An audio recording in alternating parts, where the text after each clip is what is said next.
Hi, Judge Andrew Napolitano here, and you are on Freedom Watch with my guest and good friend and Fox News colleague, Melissa Francis, host of After the Bell on Fox Business with our buddy David Asman at 4 p.m.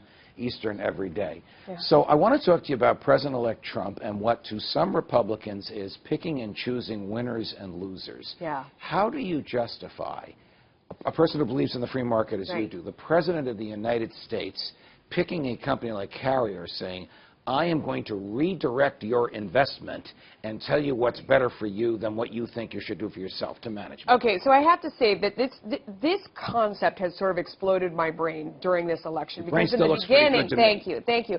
In the beginning, when he came out against China and all this trade policy, it really, kind of smacked me in the face as something that I didn't agree with at all. I'm very much a traditional Adam Smith free market economist. Right, but I heard you defending him the other day. I know, because I've come around to the point of view that's this.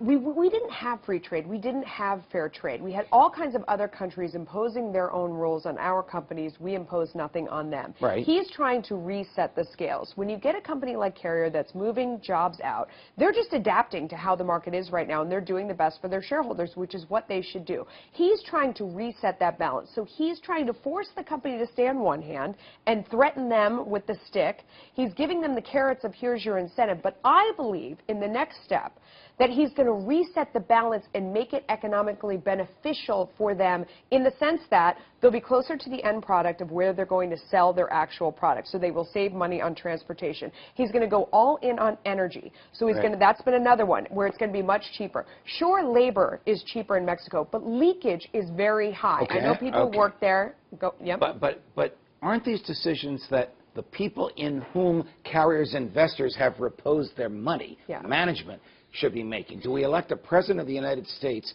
to be telling management how to manage the money that's been invested with them? I don't think so. I don't like that portion of it, but he has to speed things up in order to get jobs back right now. He can do the other things. He can cut down on regulations so it's cheaper.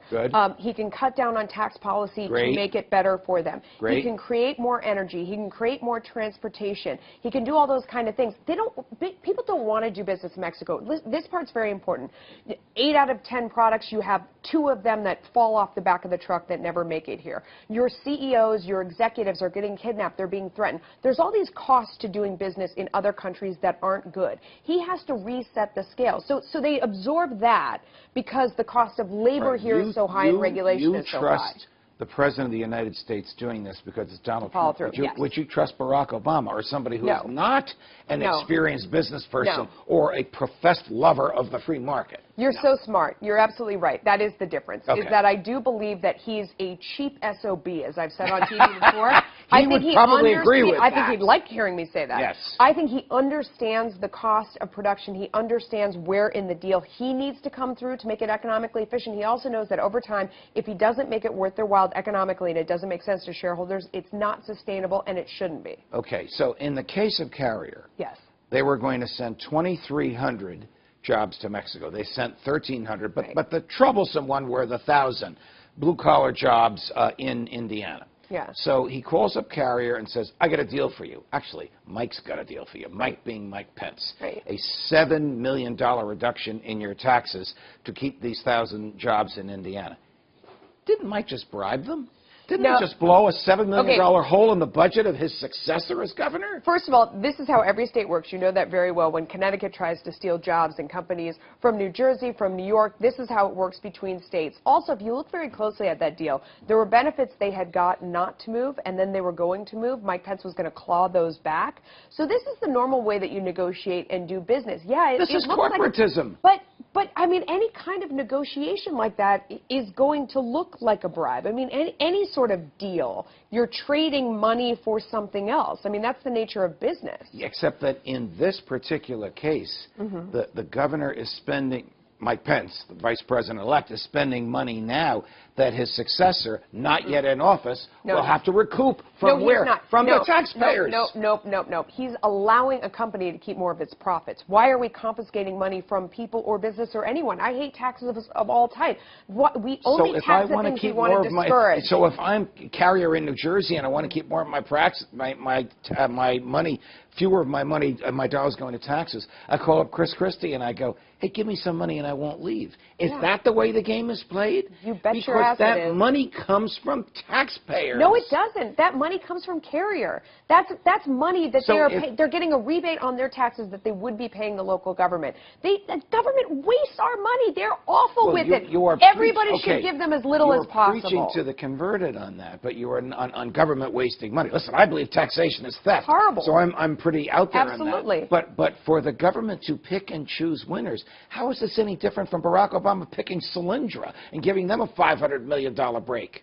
Well, which we all dumped on him for doing 7.5 years ago. You remember that one? Right, absolutely, and I agree with you on that one. I think in this case, it's different when Trump does it. No, it's that he's going to make the rest of the environment make economic sense. There was nothing about Solyndra that ever made any economic sense. No one was buying the cars in the end. In the end, people want the Carrier products. In the end, those are good jobs. With Solyndra, the entire thing was a hoax from start to finish. Is the essence of your argument, then, we must tolerate some corporatism and some government interference in order to bring us to a freer free market? Is that the Melissa Francis, Donald Trump argument I'm hearing? Yes, so, I mean, I want to hear him reset the environment to where it is a fair, more level playing field across countries. And I think in that situation, people will choose of their own free will for their own economic benefit to keep jobs here because it makes more sense. I think the balances have gotten really out of whack because of a lot of the deal making that you're talking about. And he's trying to reset the scales. Right. Because the truth is they would rather do business here closer to the end product with better workers. Okay, before we go, 2 days ago he said, $4 billion for Air Force One is too much. Yeah. Turns out it's $170 million for 2 of them. They are Air Force fighter jets that look like they're luxurious planes. Yeah. Should he cancel those orders and the government bear the extraordinary financial penalty they will pay for canceling an order on 2 planes that are halfway built? They will not cancel it. It's all theater. None of that has anything to do with anything. What he was saying is there is a new sheriff in town, and guess what? I read the bill. I'm going to read down to the bottom line. And these other things that these bureaucrats signed off on, because it wasn't their money, it was your money. I'm not doing that. Things are just not sliding through. All right. I'm reading the bill. I hope that the outcome of this is as optimistic and as articulate as you have painted it to be. I believe it is, because he's a cheap SOB. Don't forget that. Melissa, what a delight. Thanks for being here. Thank you. All the best, my dear friend. From New York, defending freedom whenever they let me, Judge Napolitano. See you next week, America.